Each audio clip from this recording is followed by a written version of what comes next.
On va attendre que les derniers, les dernières finissent de nous rejoindre, donc se connectent. Je vais en profiter pour enlever mon masque.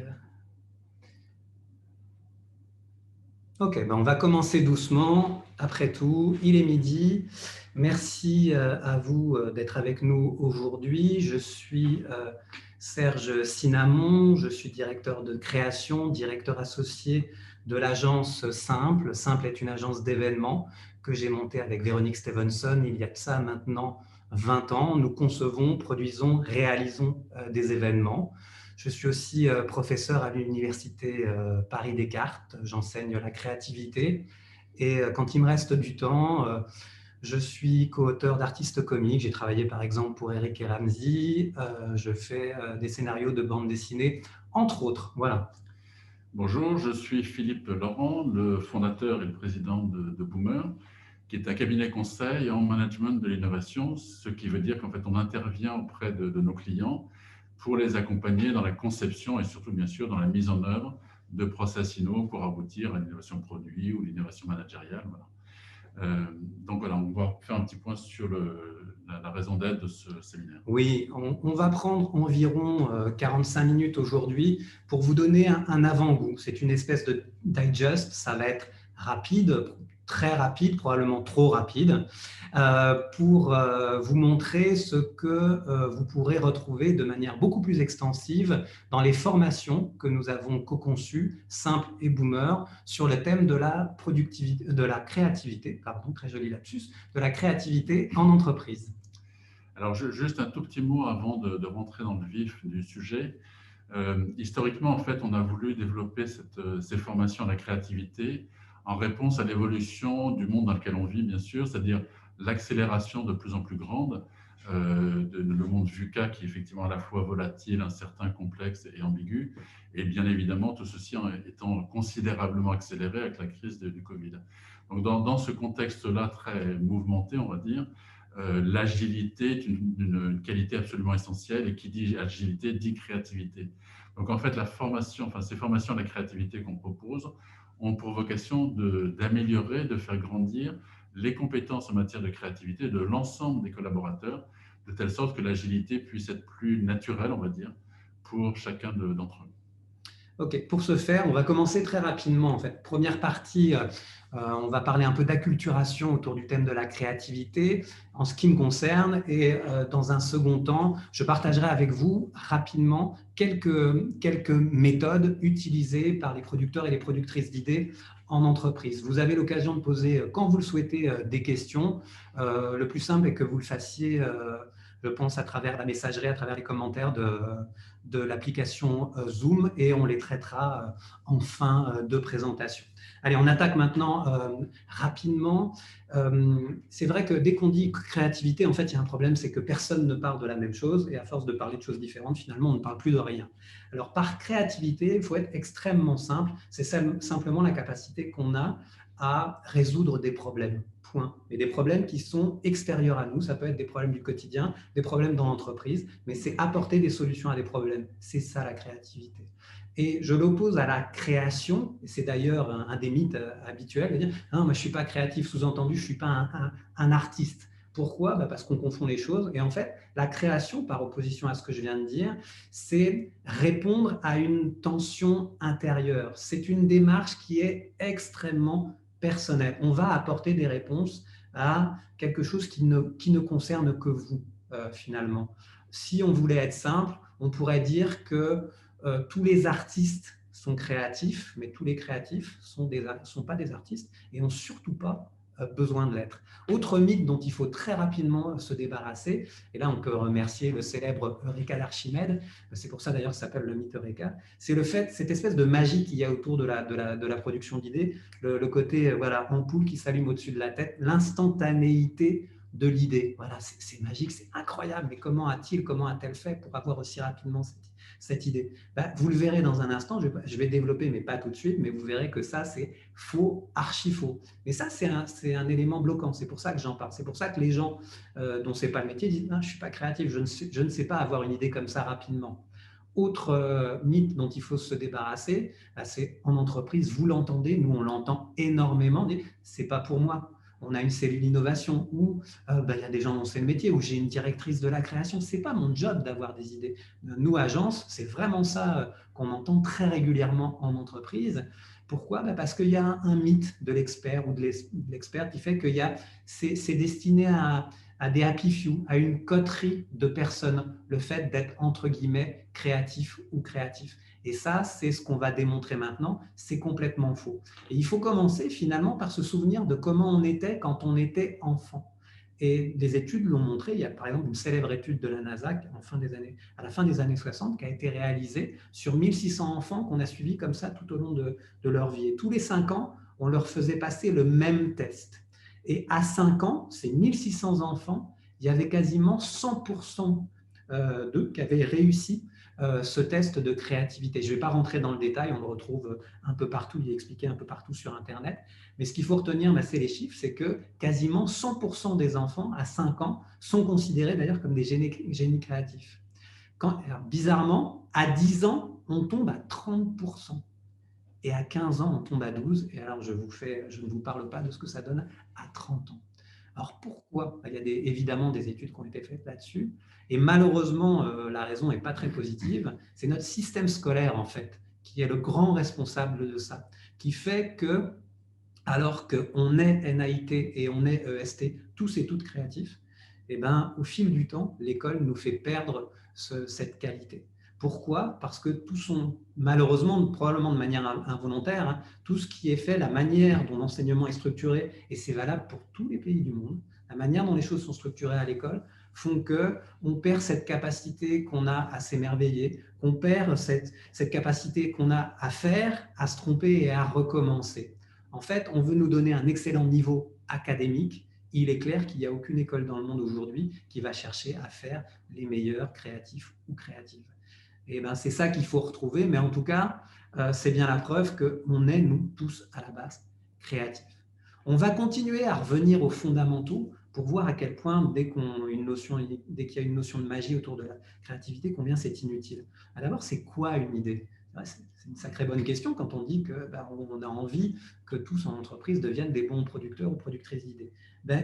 C'est rien de magique, c'est pas compliqué. Une idée, c'est l'association nouvelle d'éléments anciens. C'est pas autre chose. En gros, c'est des mathématiques combinatoires. Pour vous donner un exemple assez simple et connu là aussi en école de journalisme, quand vous savez sur la table 2 éléments archi-classiques, un homme et un chien, vous les combinez, ça donne par exemple le chien mord l'homme. Il y a une manière un peu originale et différente de les combiner qui est de dire et si c'est l'homme qui mord le chien? Et là, on voit bien tout le potentiel créatif de la chose. Donc, c'est à la fois, bien évidemment, la combinaison d'éléments anciens, combinaison nouvelle d'éléments anciens, et c'est aussi la manière dont on les combine qui va être à prendre en compte. Mais une idée, rien de magique, c'est ça qu'il faut retenir. Et si on continue à mettre à plat les choses, je vais partager avec vous la méthode qui est utilisée, et là, elle est utilisée de manière inconsciente par tout le monde. Il faut savoir que tous et toutes, on fonctionne de la même manière pour avoir des idées. Et c'est structuré en 5 étapes. Je vais aller rapidement, pardon, mais là encore, l'idée, bien évidemment, si ça vous intéresse, c'est qu'on en rediscute ensemble et on espère dans le cadre des formations que nous donnons. La première étape, c'est celle de l'information. Moi, j'ai pour règle de dire à mes collaborateurs, collaboratrices, j'ai pour règle de dire, il n'y a pas de bonne conception sans la bonne information. Et là, c'est un vrai boulot de journaliste ou de psychologue. Moi, j'ai là aussi pour habitude de dire qu'on est des psychologues d'entreprise. Mais en tout cas, si je ne sais pas de quoi je parle, je ne peux pas avoir de bonne conception, je ne peux pas avoir de bonne idée. La deuxième étape, c'est celle de la digestion. Et là, c'est une étape dont on n'a pas conscience parce que justement, elle est inconsciente. C'est quelque chose qui se fait idéalement quand on est en train de faire autre chose et il faut laisser du temps. Et c'est pour ça que cette notion d'instantanéité de l'idée, elle est complètement fausse. Il faut vraiment que les choses se décantent pour qu'on arrive à avoir des idées. Cette décantation, elle aboutit à la troisième étape, c'est celle de l'insight. Je préfère ce terme anglais plutôt que du terme français qu'on retrouve quasiment systématiquement, qui est le mot idée en fait. La troisième étape pardon, pour les Français, c'est l'idée. Mais en fait, pour les anglo-saxons, et c'est beaucoup plus juste, c'est l'insight, c'est la vision intérieure, c'est l'intuition. J'ai l'impression que j'ai trouvé, pour celles et ceux dont c'est le métier, qui sont parmi vous, je pense que vous comprenez clairement ce que je veux dire, c'est qu'on a l'impression qu'on a trouvé l'idée, on sait qu'on a trouvé, mais on ne sait pas encore exactement quoi. Et c'est pour ça d'ailleurs que la quatrième étape est faite, c'est celle du test, où là, on a besoin de sortir de nous cette idée, généralement verbalement d'ailleurs, et puis de la partager, et puis qu'on vous la renvoie. Et puis si ça fonctionne, bah, tant mieux, on passe à l'étape suivante que je vais détailler. Ou alors, bah, on remonte par exemple à l'information, parce que finalement, on est parti, on n'avait pas toutes les informations nécessaires pour trouver l'idée. Ou alors, bah, on n'a pas passé de temps justement, les éléments d'information sont les mêmes, mais on n'a pas passé de temps sur la phase de digestion. Donc cette phase de test, c'est ce qui nous rapproche d'ailleurs beaucoup du mode de fonctionnement des startups. Le test and learn, c'est vraiment à ce stade-là que ça se pratique. Et alors vous avez pu constater, hein, on a volontairement pris l'image de l'iceberg. Là, c'est la face immergée de l'iceberg. C'est ce dont on n'a pas conscience du tout. Et ce qui est assez drôle d'ailleurs, c'est que c'est la dernière étape que tout le monde a à l'esprit, et justement c'est ce qui donne ce côté un peu brillant, pétillant à la production d'idées, c'est la phase du développement. C'est la seule finalement que les gens ont à l'esprit quand on ne s'intéresse pas évidemment à ce que c'est qu'une idée, la production d'idées en général. Ben voilà, c'est donner une couleur, des mots, une saveur à l'idée qu'on a eue. Voilà, c'est la traduction pratico-pratique, c'est trouver une signature, trouver un nom de produit, trouver une signature, un concept. Voilà, c'est la phase de développement. Et si on devait attribuer du temps, en fait, ce qui se passe de manière immergée, c'est 95% du temps. Et le développement, bah, heureusement d'ailleurs, hein, c'est simplement 5% du temps. Moi, trouver un lieu, une mise en scène, une scénographie, c'est vraiment pas ce qui me prend le plus de temps. Et au regard de ça, maintenant qu'on a un peu précisé les choses, qu'on a expliqué ce que c'est qu'une idée, qu'on a expliqué que tout le monde partage le même processus de production d'idées, bah, je vais vous aider avec quelques petits éléments, quelques petites informations. Je vais vous aider à vous auto-évaluer en termes de créatif et créative. Alors, le premier élément, justement, c'est au regard de cette méthode, en fonction du temps que vous passez sur ces différentes étapes. Si vous avez tendance à passer, et là, évidemment, prenez le temps après de vous auto-analyser, là, c'est fait de manière hyper rapide. Si vous passez beaucoup de temps sur la partie information, on dit que vous êtes plutôt chercheur ou chercheuse. Moi, je sais que définitivement, ça fait donc plus de 20 ans que je fais ça, moi, je suis un chercheur. Je n'arrive pas à avancer si je n'ai pas toutes les infos. Je crois que j'aurais pu être journaliste, clairement. Il y a beaucoup de gens, au contraire, vous allez voir, vous allez leur raconter un peu votre problème, et ils vont se mettre comme ça, les mains derrière la tête, hop, se mettre en arrière et s'appuyer sur le dossier de leur chaise. Ça, c'est les rêveurs, les rêveuses. Ils sont très, très bons pour décrocher, hein, pour fermer la porte, fermer la fenêtre, et se perdre comme ça dans leurs pensées. Il y a des gens qui passent beaucoup de temps là-dessus. Apprenez à les identifier, peut-être même vous-même. Après, il y a les spontanés. C'est ceux et celles parfois qui peuvent nous agacer, par exemple pendant les brainstorming. Ceux qui tout de suite vous racontez votre problème, vous mettez des éléments sur la table ou au paperboard et hop, ça y est, ça part, ça fuse et c'est 1000 idées. Alors sur les 1000 idées, il y en a peut-être 999 qui ne sont pas bonnes, mais c'est pas grave, c'est pas tellement une idée à ce stade-là et on sait bien qu'il ne faut pas l'être de toute façon, c'est très spontané. Peut-être l'êtes-vous, apprenez à le savoir et à vous découvrir. Et enfin, il y a les vérificateurs ou les vérificatrices. Mon associé, par exemple, est une vérificatrice. Ce sont des gens dont vous avez vraiment, vraiment besoin dans une équipe de production d'idées parce que c'est eux qui vont vous aider à l'évaluer. Un peu de notion de maïotique par rapport à ça, c'est vraiment elles et eux qui vont vous aider à accoucher vraiment de votre idée. Associer par exemple un spontané avec une vérificatrice, c'est hyper efficace, ou un chercheur avec une vérificatrice, c'est super efficace. En tout cas, voilà la première clé d'analyse. Quel genre de créatif, ou de producteur d'idées, je préfère, ou de productrice d'idées, êtes-vous? Voilà, première clé d'analyse. La deuxième, puisqu'il y en a une troisième, est-ce que vous êtes fluide ou flexible? Alors là, c'est pareil, on devrait passer beaucoup plus de temps, mais ce n'est pas grave, c'est déjà bien dans un premier temps de savoir que ça existe. Alors, fluide ou flexible, je vous explique dans un instant quand je vous donnerai le résultat, mais je vais vous expliquer, c'est vous qui allez travailler pendant 1 minute. Je vous donne ces mots. Vous allez en choisir un et pendant 1 minute, vous allez faire une chaîne de mots, partir par exemple du mot pomme, trouver un autre mot, peu importe lequel, arbre, à partir d'arbre, trouver un troisième mot, puis un quatrième, puis un cinquième, faire une chaîne de mots et au bout d'1 minute, vous vous arrêtez. Peu importe, hein, si vous n'êtes pas très productif, ce n'est pas grave, vous trouvez 3 mots, vous en trouvez 20, ça n'a aucune espèce d'importance. Voilà. Et je vous explique, en fonction du résultat, si vous êtes, ce que ça veut dire d'être flexible ou fluide. On y est. Allez, à vous de jouer. Pendant 1 minute, vous choisissez un mot et vous lui associez des mots. Vous faites une chaîne de mots. Je ne dis rien pendant 1 minute.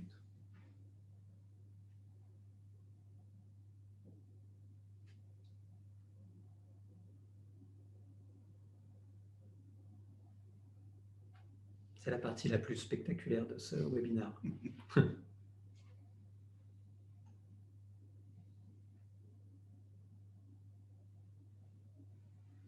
Allez, il vous reste une trentaine de secondes. Un petit peu moins. Mais là encore, hein, c'est un avant-goût. Tout ça, c'est posé, construit, argumenté, illustré dans le cadre de nos formations. C'est parti. Alors, prenons le mot pomme. Si de pomme, vous êtes allé à arbre, de arbre, vous êtes allé à forêt, de forêt, vous avez dit Normandie, voilà, et on s'arrête. Normandie, vous revenez à champ. Donc, de pomme, vous êtes passé à champ, au mot champ. On voit bien que, et quand on analyse en plus toute la chaîne de mots, vous êtes complètement resté dans le champ sémantique des végétaux, des fruits, des légumes, peu importe. Si vous avez fait ça, en plus vous arrivez, mettons, à champ à la fin, si vous avez fait ça, on dit que vous êtes fluide en matière de production d'idées. Ça veut dire le trait de caractère, et donc sachez vous reconnaître, puis reconnaître les gens avec qui vous travaillez, parce que on n'obtient pas le même genre d'idée d'une personnalité fluide ou flexible. Fluide, en l'occurrence, c'est des personnes qui sont hyper bonnes, vous leur donnez une idée, et là, elles vont vous la développer complètement. Les gens qui sont très forts en termes de développement. Vous voyez l'étape du haut de mon iceberg, la face émergée de l'iceberg. Bon, ça, c'est des personnalités fluides. Elles vont pas lâcher. Hein. Vous leur donnez l'idée, puis elles vont vous trouver, elles vous la développer complètement. Par contre, en termes d'idées un peu disruptives, voire même tout simplement de nouvelles idées, ce n'est pas forcément les meilleurs profils.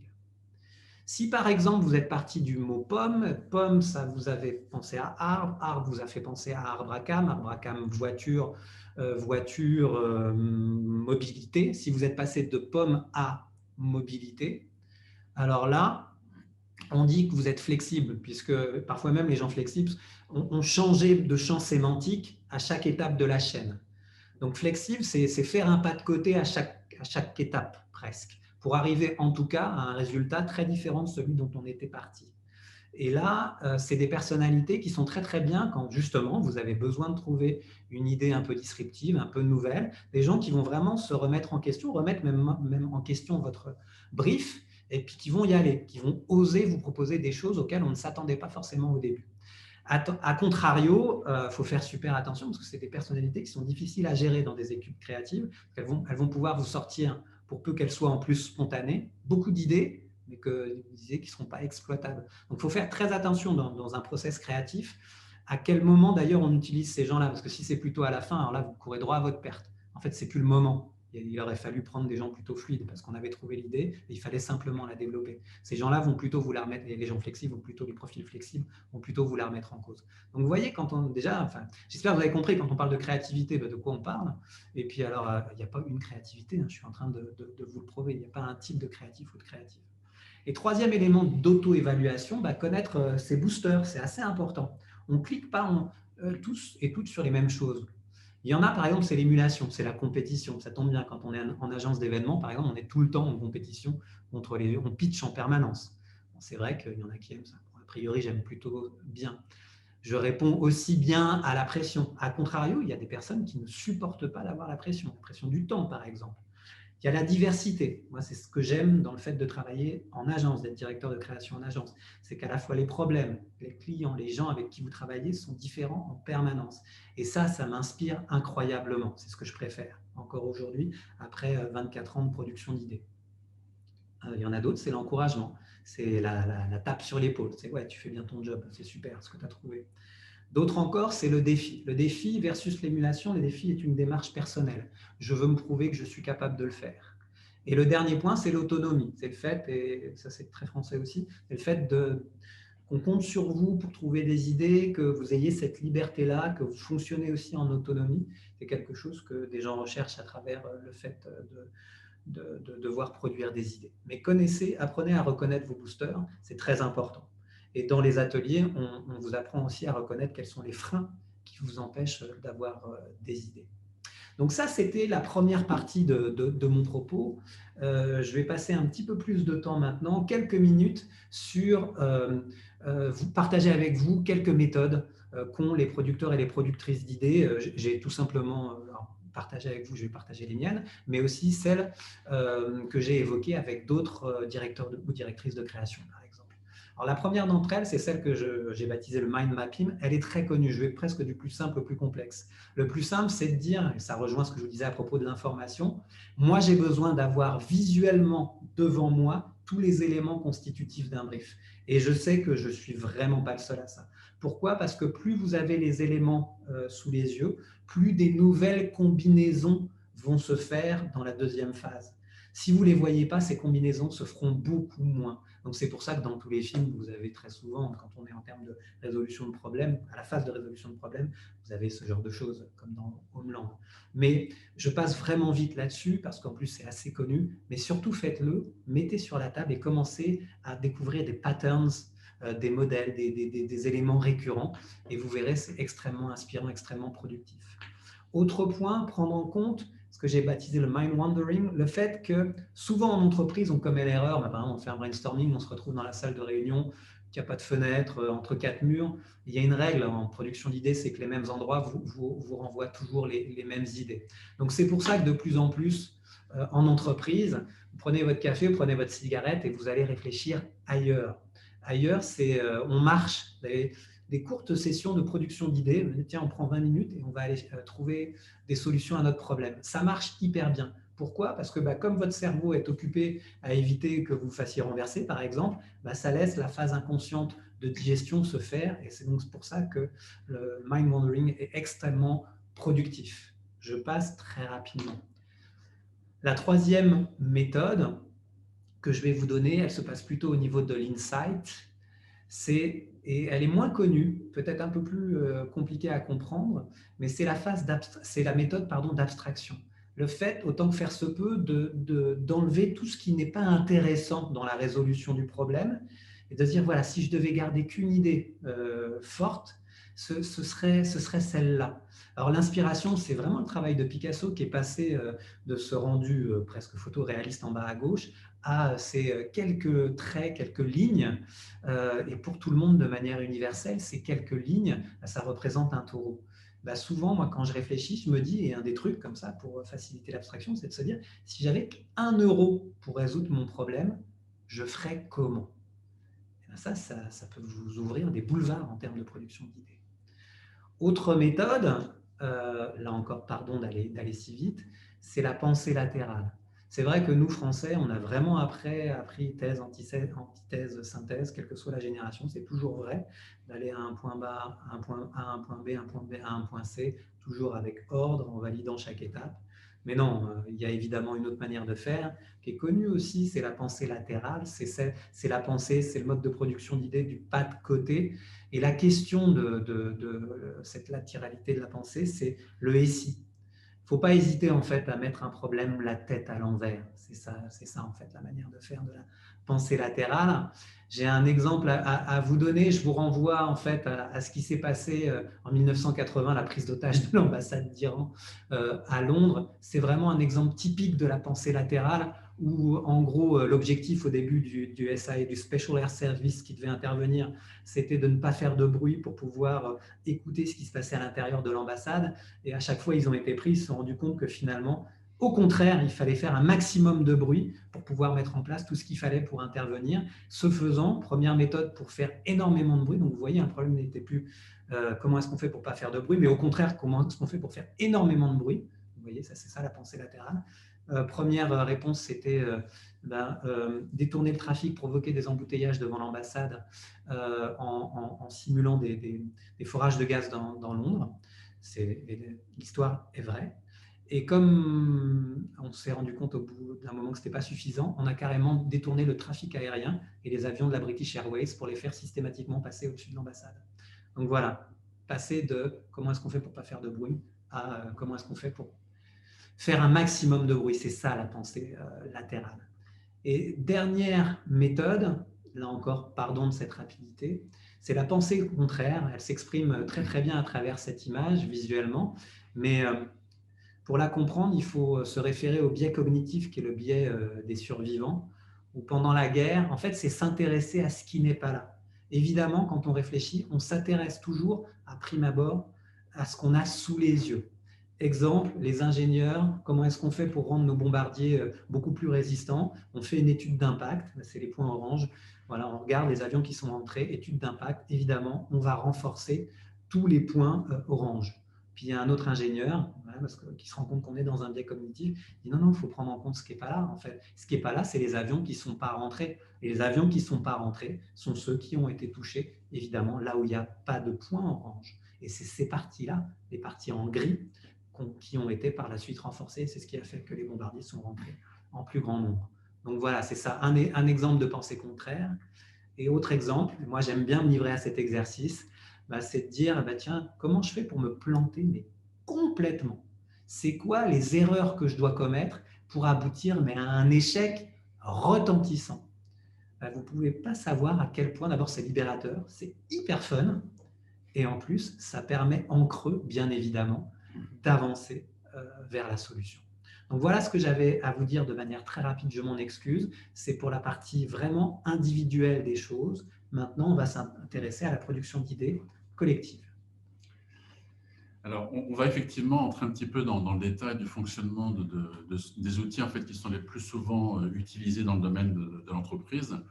Un des plus utilisés parmi tous, c'est bien sûr le brainstorming. On en verra un deuxième rapidement à la fin, qui est un outil d'ailleurs qui est assez complémentaire par rapport au brainstorming.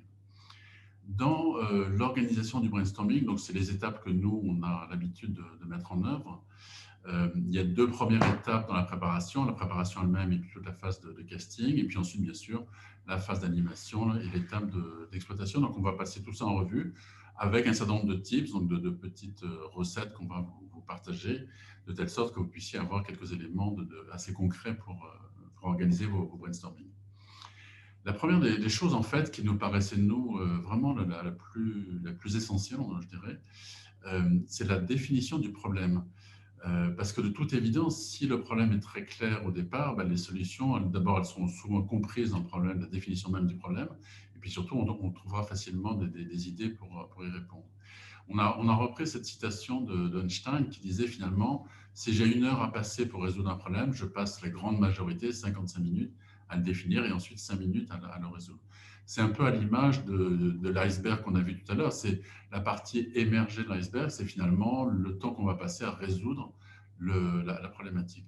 Donc, définition du problème, mais aussi partage du problème. C'est-à-dire que faire en sorte que l'ensemble des participants au brainstorming soient clairs avec la problématique qu'on va traiter et soient en phase, bien sûr, avec ça, et qu'on passe pas la moitié du brainstorming à se mettre d'accord sur est-ce que c'est ça, est-ce que c'est pas ça, etc. Donc, premier point, définir le problème. Deuxième chose, ça va être en fait la production de stimuli, parce que fondamentalement, les participants à ce brainstorming ne sont pas forcément des créatifs de métier, ce sont des collaborateurs de l'entreprise avant tout. Donc, ce sont des personnes qui sont extrêmement performantes sur la capacité à rebondir sur des idées, pas forcément à remplir des pages blanches et pas forcément effectivement à générer des idées partant de rien.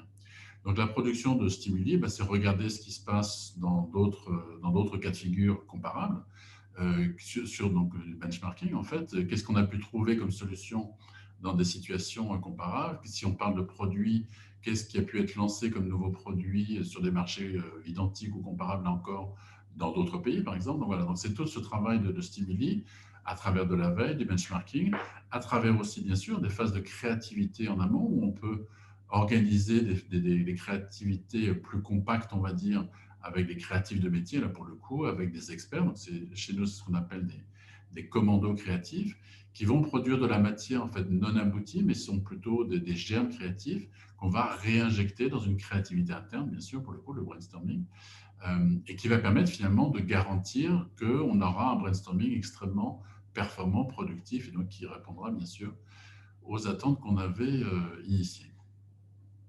Alors l'autre point aussi qui est important, nous semble-t-il, dans l'organisation du brainstorming, c'est de faire en sorte que les participants viennent en ayant vraiment envie de partager quelque chose.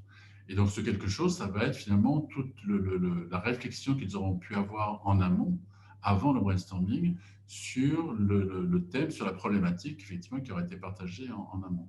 Donc c'est là encore, regardez quelles sont les solutions qui ont pu être apportées dans d'autres cas de figure. Donc on reprend les enjeux de benchmarking, de veille, etc. Ce qui est intéressant là-dedans, c'est qu'en fait, à partir du moment où les participants auront véritablement travaillé le sujet, synthétisé quelques éléments de réponse potentiels, ils vont avoir bien sûr envie de le partager avec leurs collègues quand ils vont se retrouver pendant le brainstorming. Et donc cette notion de dissonance cognitive, finalement, c'est souvent aussi la meilleure façon de démarrer le brainstorming, de faire en sorte qu'il démarre le plus facilement possible et qu'il soit effectivement le plus fluide possible. Dernier point dans la préparation, qui est un point spécifique en lui-même, c'est la notion de casting. La notion de casting, c'est aussi de se dire, effectivement, il faut avoir parmi les participants, la plus grande disparité possible donc des différents participants, disparité en termes de compétences, déjà, bien sûr, pour essayer d'avoir des angles de vue qui soient les plus complémentaires et différents possibles, disparité aussi peut-être en termes d'âge, en termes de génération. Donc voilà, donc c'est vraiment avoir une mixité la plus importante possible. La seule chose à éviter en termes de disparité, c'est une trop grande disparité hiérarchique. Éviter d'avoir le président de la boîte avec un assistant, parce qu'effectivement, là, ça gêne. Enfin, ça peut être les deux peuvent s'inhiber l'un l'autre et ce n'est pas forcément souhaitable. Ce qui va être intéressant après, on va y revenir quand on va parler de l'animation, ça va être comment, avec ce corpus hétérogène, finalement, comment est-ce qu'on va arriver à fluidifier, à faire en sorte d'avoir un groupe qui devient homogène, et c'est tout le travail, effectivement, de l'animation. Donc voilà sur le casting. Sur la phase de l'animation elle-même, en fait, ce qui nous paraît important, c'est que le rôle de l'animateur, ça va être à la fois, bien sûr, de guider la réunion et qu'on respecte, bien sûr, le timing qui a été prévu. Je ne le précise pas, mais c'est important quand même de dire un petit mot là-dessus, c'est que un brainstorming quel qu'il soit, il y a un guide d'animation extrêmement précis qui aura été déterminé en amont, avec un timing très précis, bien sûr, de façon à ne pas se retrouver 1 heure avant la fin en n'ayant fait que la moitié de ce qu'on avait prévu de faire. Donc ça va de soi, mais là, ça va mieux en le disant. L'animateur, donc, il doit penser à la fois à mener son groupe, à diriger son groupe, faire en sorte que ceux qui sont un peu trop prolixes, de canaliser un peu leurs interventions. À contrario, bien sûr, ceux qui interviennent le moins, essayer de les stimuler, de les faire intervenir. C'est souvent d'ailleurs les gens qui interviennent moins, mais qui interviennent souvent à bon escient. Donc, c'est assez. Et donc, tout son rôle, ça va être d'équilibrer un petit peu ces différents types de populations. Et dans le même temps, bien sûr, réfléchir à l'étape d'après, c'est-à-dire que comment est-ce qu'il assure la fluidité de son animation, un peu comme un journaliste, bien sûr, qui va interviewer une personnalité politique ou autre. Donc, en fait, le démarrage de cette animation, ça va être effectivement la création de la communauté et par le biais de l'échauffement créatif, donc qui va mettre en jambe, c'est une sorte un peu comme on fait un échauffement avant un exercice physique, qui va permettre effectivement de démarrer le mieux possible la réunion. Le brainstorming en lui-même, il y a plusieurs formats possibles, bien évidemment. La première chose, c'est qu'on peut faire des brainstorming extrêmement courts. On peut faire des brainstorming d'1 heure ou 2 heures si on a une problématique assez pointue à définir. Donc ça, on peut se rassembler à 3 ou 4, aller marcher, comme le disait Serge tout à l'heure, autour du pâté de maison ou ailleurs. Ça peut aussi être, bien sûr, un brainstorming plus long. Voilà. Nous, on organise assez souvent des brainstorming sur 2 jours. Souvent, notamment quand on est dans des logiques d'innovation produit, on est bien sûr à la recherche de concepts les plus innovants et rupturistes possibles. Et avec, dans ce cas-là, finalement, une séparation sur la première journée consacrée à la créativité, vraiment la production d'idées. Donc, on est vraiment dans une logique de production quantitative, on est dans une phase de divergence. Et à l'issue de ça, on va bien sûr produire effectivement une grande quantité d'idées, et on se retrouve en fin de première journée avec une masse probablement assez considérable d'idées. Si on arrête là, finalement, la personne qui va avoir en charge l'exploitation de ce travail, c'est extraordinairement compliqué. Nous, on l'a vécu à plusieurs reprises, c'est pour ça qu'on a fait évoluer notre mode opérationnel.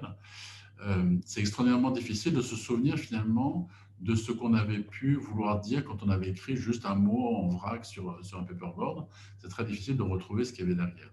Donc, on considère qu'une deuxième journée avec les mêmes ou pas, et on peut faire évoluer bien sûr le corpus à ce moment-là, avoir un certain nombre de personnes qui restent pour retravailler sur une sorte de présélection d'idées qu'on aura pu imaginer, de façon effectivement à structurer un petit peu ces idées pour que l'exploitation en soit la plus facile.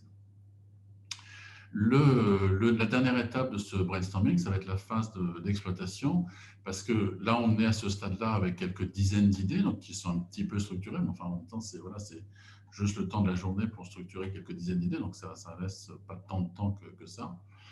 Mais il va s'agir à ce stade-là, finalement, de mettre tout le monde d'accord sur les projets qu'on va juger prioritaires. Donc la première chose, c'est quels sont les critères, bien sûr, sur lesquels on va évaluer ces idées. Donc ça, c'est des critères sur lesquels on se met d'accord en interne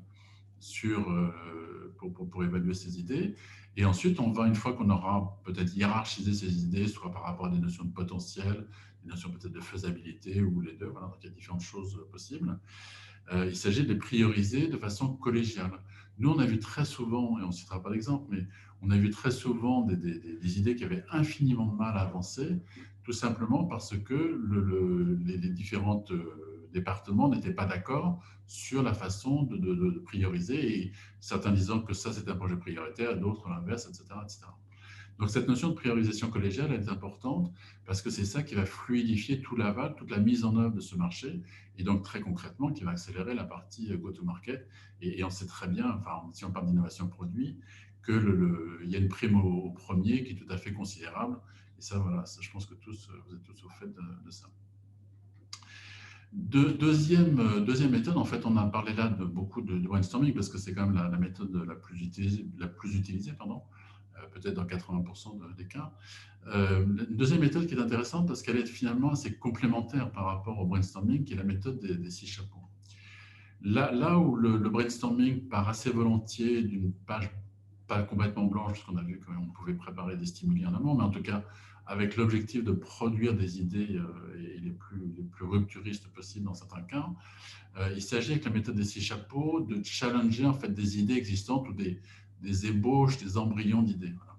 Voilà. Et cette méthode des 6 chapeaux, en fait, elle a été créée par un psychologue anglais qui s'appelait Edward de Bono dans les années 60, et qui avait finalement analysé le fait que dans toute pensée, il y a 6 modes de pensée différents. Il y a 6 étapes, pas forcément chronologiques, parce qu'elles sont, quand chacun d'entre nous réfléchissons à une idée, ces 6 étapes sont mélangées, mais justement, lui a fait ce travail d'analyse et de séparation un peu fictive, mais qui a beaucoup d'intérêt, on va y venir tout de suite. Dans ces 6 étapes, en fait, qu'il a symbolisées par 6 chapeaux de couleurs différentes, d'où la méthode des 6 chapeaux, bien sûr. Il y a le premier qui est le chapeau bleu, qui est finalement le chapeau du process, c'est-à-dire donc le porteur de ce chapeau-là, qui va structurer la réunion qu'on va organiser et qui va très concrètement être le timekeeper, etc. Il y a ensuite le chapeau blanc, qui est la personne qui va apporter des éléments objectifs, donc des éléments quantitatifs, il y a combien, il y a séquence et comment, voilà. Donc c'est la personne qui va objectiver finalement tout ce que l'on peut dire sur la problématique sur laquelle on souhaite travailler. Il va y avoir ensuite des postures plus intuitives ou peut-être plus subjectives. Il va y avoir l'optimiste, celui qui va dire mais là c'est sûr que ça va marcher, ça ne peut pas ne pas marcher, ça va être vraiment génial, ça va changer l'avenir de la boîte, etc., etc. Et à l'opposé, bien sûr, donc ça va être le chapeau jaune. À l'opposé, ça va être le chapeau noir. Le chapeau noir qui dit mais non, mais ça on a déjà fait, on a déjà essayé, on sait bien que ça ne marche pas, voilà. Qui va tout faire pour effectivement apporter son pessimisme et dire non, il faut vraiment être prudent, ça ne va pas le faire, etc. Il y a l'émotif, donc celui qui va apporter plus son émotion et son intuition, qui va dire mais je n'ai pas vraiment de raisonnement derrière, mais je sens que ça va marcher. Moi, mon expérience me dit, on est sûr que ça va marcher et que voilà, il ne faut pas prendre trop de temps pour évaluer, allons-y, avançons et ça va marcher. Et puis le créatif qui est là pour, de temps en temps, pendant la réunion, apporter un petit pas de côté, se dire, ben voilà, on est un peu, un peu bloqué on a un mur devant nous, on fait un petit pas de côté, what if, que se passe-t-il si, voilà. Et en fait, le créatif, enfin, c'est le chapeau vert, donc il va intervenir ponctuellement pendant la réunion, dès qu'il sent qu'il y a un peu une phase de blocage, etc. Finalement, il n'y a pas forcément d'ordre spécifique dans l'introduction de la contribution de chacun de ces 6 chapeaux. La seule chose, c'est qu'en règle générale, le chapeau bleu introduit la réunion, présente effectivement l'objectif de la réunion, le fonctionnement attendu, le timing, le machin truc, et c'est lui sans doute aussi qui fait une synthèse en fin de réunion. Mais ça n'interdit pas, bien sûr, de contribuer pendant la réunion. Et après, chacun intervient en fonction de son intuition, en fonction de son ressenti. Et ce qui est intéressant là-dedans, c'est qu'on va décortiquer finalement, et quand l'optimiste va intervenir, ça va provoquer une réaction chez le pessimiste, qui va provoquer une réaction chez le motif, chez le créatif, etc. Donc c'est finalement une cascade de réactions et qui va permettre de challenger l'idée, vraiment d'aller de plus en plus loin et de décortiquer cette idée pour la rendre bien sûr plus riche, plus forte. Et c'est ça véritablement l'objectif de cette étape, de cette méthode des 6 chapeaux. Et là encore, qui est vraiment un complément très très utile par rapport au brainstorming. Pour conclure ce webinaire, on va vous passer, donc on va présenter très rapidement, donc je vais passer la parole à Serge. On va vous présenter les ateliers qu'on a prévu effectivement de mettre en œuvre et qui commencent effectivement dès maintenant. Oui, dans la suite de cet avant-goût que nous vous donnons aujourd'hui, on a construit donc 3 ateliers d'une durée d'environ 2 heures. On peut étudier avec vous cette durée. Le moyen aussi, ça peut être en distanciel, ça peut être en présentiel. On a une petite préférence, mais étant donné la période, évidemment, s'est construit de manière à fonctionner avec la même qualité en distanciel. L'histoire qu'on raconte à travers ces ateliers est celle qu'on vous a racontée aujourd'hui, c'est-à-dire que dans un premier temps, on ne peut pas avancer sans qu'il y ait une prise de conscience, une acculturation, que chacun comprenne qu'on peut avoir des idées et qu'on peut être producteur ou productrice d'idées. Et encore une fois, il ne s'agit pas d'être artiste, bien évidemment. Une fois que ça c'est fait, on peut vraiment passer à des outils d'autonomisation en la matière pour que chacun et chacune se sentent plus à l'aise, donc avec une caisse à outils mieux fournie, qu'on soit plus armé sur voilà, c'est quoi les quelques méthodes assez simples qui vont me permettre de trouver des idées de manière individuelle. Et dans un troisième temps, on reviendra sur ce qu'évoquait Philippe, sur la partie plus production d'idées collectives et surtout reconnaître quelle technique utiliser, parce qu'on l'a déjà dit, le brainstorming, on va dire que c'est le plus utilisé, c'est pas forcément la meilleure des méthodes. Elle est très utile, par exemple, quand on doit trouver un nouveau nom ou réfléchir de manière un peu déconstruite sur un nouveau produit, ok. Mais par exemple, quand il s'agit de réfléchir de manière collective sur un projet d'entreprise, c'est à ne surtout pas utiliser. Il y a d'autres méthodes, comme par exemple le storytelling. Donc voilà, c'est ce qui est fait dans le cadre de ce troisième atelier, de dire bon, ok, quelles sont les méthodes existantes, les quelques méthodes les plus courantes, et comment bien la choisir par rapport aux objectifs qu'on cherche à atteindre. Il nous reste juste quelques minutes, on a un petit peu débordé par rapport au timing prévu. On a quelques minutes encore si vous avez des questions à nous poser. Je vois qu'il y a une première question là, qui est dans les commentaires. Donc, quels sont les exemples effectivement issus de brainstorming? Alors, juste un exemple sur un de nos clients. En fait, on a développé un nouveau conditionnement. Donc là, l'objectif était de revaloriser un produit assez basique, qui était le sucre en l'occurrence. Et on a abouti effectivement à la réflexion de conditionner ce sucre dans un format qu'on appelle le deuil pack, donc qui est à la fois beaucoup plus pratique pour le dosage et qui permet en plus, bien sûr, d'avoir une propreté beaucoup plus importante et en même temps de voir le sucre, de pouvoir le toucher. Voilà.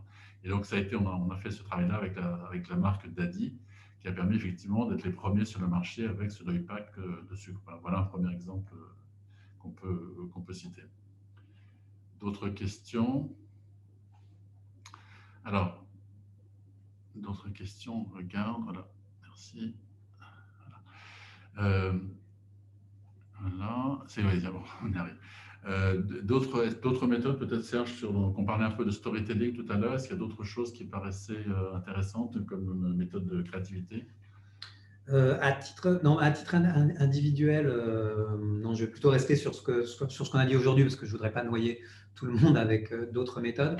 Néanmoins, ce qu'il faut vraiment retenir, c'est que on est dans le cadre de ces ateliers, sur du très concret, du très pratique. Euh,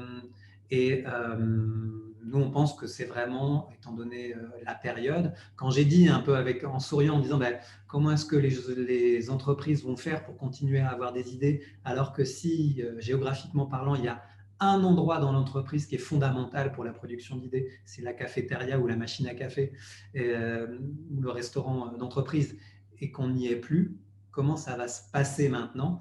Et ça, ces ateliers, bah, c'est un bon commencement de réponse pour nous. Alors, une toute dernière question, le lien entre créativité et agilité. Alors, effectivement, on avait évoqué ce point-là en tout début de webinaire. En fait, nous, ce qui nous paraît assez évident, c'est de se dire que l'agilité, ce n'est pas quelque chose qui se décrète. L'agilité, c'est un état d'esprit, c'est un mindset, comme dirait un anglo-saxon. Mais ce mindset, il se nourrit. Et nous, on pense, notre conviction, c'est qu'il se nourrit par la créativité, justement. C'est-à-dire que la capacité de chaque collaborateur à faire un pas de côté, on reprend le chapeau vert qu'on a pu évoquer tout à l'heure, c'est ça qui va permettre effectivement de nourrir l'agilité une fois que le mindset est installé. Donc le mindset, c'est l'esprit d'entreprise, c'est la culture d'entreprise, c'est sa vision, c'est sa mission et toutes ces valeurs qui vont la constituer. Mais après, il s'agit aussi que chacun des collaborateurs soit en mesure de contribuer à son niveau, à sa façon, à nourrir cette agilité. Et on pense, nous, que l'entreprise demain devra nécessairement, à la fois, et on en parle beaucoup en ce moment, avoir une identité, comment dire, une vision tout à fait claire et partagée, mais il s'agit aussi effectivement que chaque collaborateur soit en mesure, bien sûr, d'apporter ses contributions. Et c'est là où la ressource créative et l'amélioration de cette ressource créative nous paraît absolument essentielle. Merci beaucoup de nous avoir suivis pendant ces 3 quarts d'heure. On n'a pas trop débordé, j'espère. On reste à votre disposition, bien sûr, si vous avez des questions, bien évidemment, et surtout, bien évidemment, si vous souhaitez participer aux ateliers, si on est à votre disposition pour partager tous nos enseignements, que ce soit simple ou boomer. Merci à vous. Merci Très bonne beaucoup. journée. Au Au revoir. revoir.